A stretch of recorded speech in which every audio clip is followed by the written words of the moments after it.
Okay, so today's section that we are going to be covering is building blocks of RAG. This particular section talks about some of the important, building blocks, the purpose, the inputs, the outputs, the tool, and the challenges when you're trying to build the RAG system. Okay, so the first thing that we're going to look at is there are actually nine building blocks if you think about it from an architecture standpoint.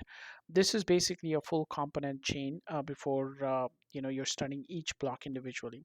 So you have a data source, then it goes to the data cleaning part, and then we do chunking, we do embedding, we put that into the vector database, and then we have the retriever section, and then after that you have the prompt construction, and that goes into the LLM, and then the generated answer. Okay, so this nine-stage chain is the backbone of every RAG system, especially if you're looking at from an enterprise standpoint. So enterprise grade RAG system, does have all of these building blocks. Okay, so the offline path that you can think of from an indexing standpoint is that you might have data source, you have data cleaning, chunking, embedding, and the vector DB.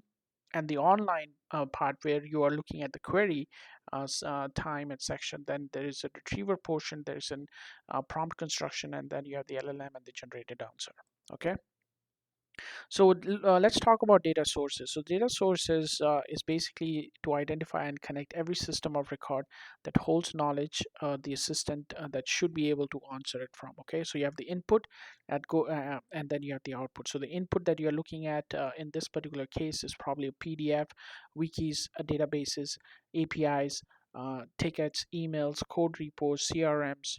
They can all be part of the input section, and then you have the output section, which is basically a raw heterogeneous output, ready for cleaning. So the advantages that you have is that you have wide connector ecosystem that exists, okay, both from a structured and from an unstructured standpoint. There is an incremental sync that you can apply to keep the content current. So some of the common tools that you can think of is Confluence, SharePoint connectors, S3, Google Drive API, database, CDC, custom crawlers. Now, all of these could be part of the common tool.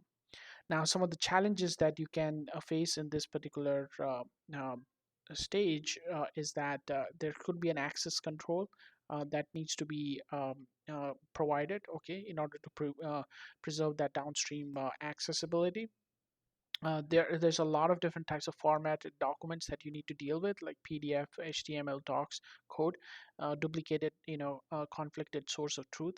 So the examples could be a wealth manager connects portfolio system, research reports, archives, compliance, rule databases as three separate data sources feeding one index.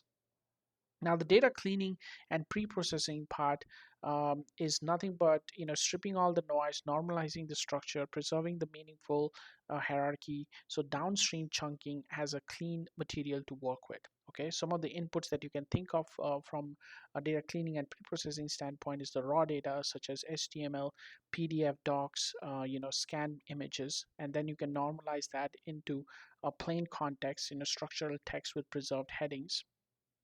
Some of the advantages that you can think of is removing the boilerplates, headers, footers, ads, OCR, unlocked scanned documents, preserves tables and structures when done well. The common tool is unstructured.io, Apache Tika, Beautiful Soap, PDF Plumber, Tesseract, OCR. These are probably some of the tools that you might be thinking of. Some of the challenges that you might get in this particular stage is tables, multi-column layouts that are noisy to flatten, OCR errors propagate downstream, over cleaning can strip useful context, that is the section headers. So a 40-page PDF research report is cleaned to remove page numbers, headers, and legal boilerplates while retaining the section titles for later chunk metadata. Now, in terms of chunking, this is one of the most important stages because when you're dealing with unstructured data, you have to chunk the unstructured documents so that it can be used in a vector database. So that means you're splitting the clean documents into retrieval units small enough to embed meaningfully and large enough to preserve context. Full detail in section 4. um, but what it does is basically you have the clean full length document, and then the output is probably the overlapping or discrete text chunks with metadata like sources and positions. Okay, so the advantage over here is that you can enable the fine grained retrieval.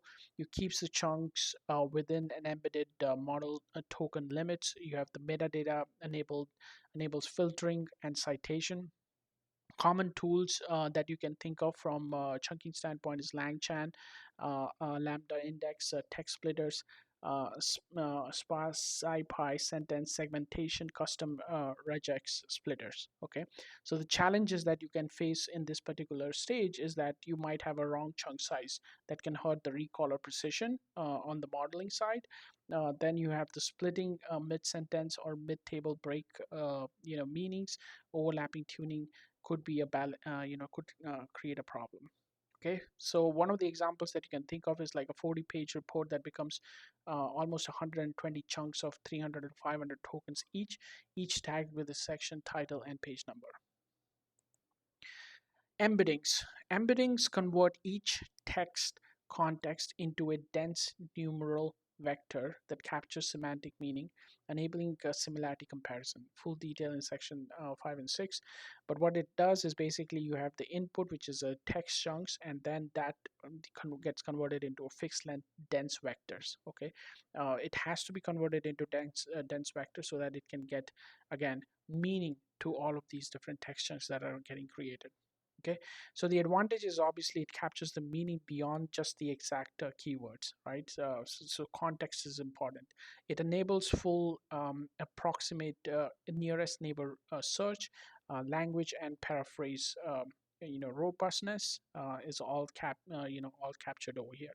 So the common tools that we can think of is OpenAI embeddings, Cohere embed, Voyage AI, E5 sentence BERT, Nomic embed. Okay, so the challenges that you might face over here is that the model choice affects the retrieval quality significantly.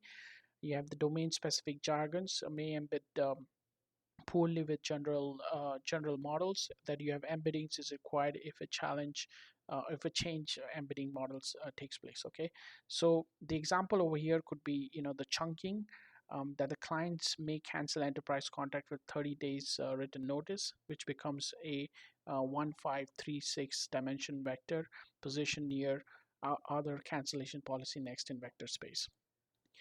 The other component is called the vector database, which basically is utilized for storing embeddings alongside metadata and serve similar um, similarity search across millions or billions of vectors. So the input that you will have over here is you have the vectors plus the metadata, which is basically the source and the chunk ID and the permission, and then the output is ranked similar neighbors, results for a query vector. Okay, I'm going to be covering the rest of the portion in the next video session. Okay, thank you guys.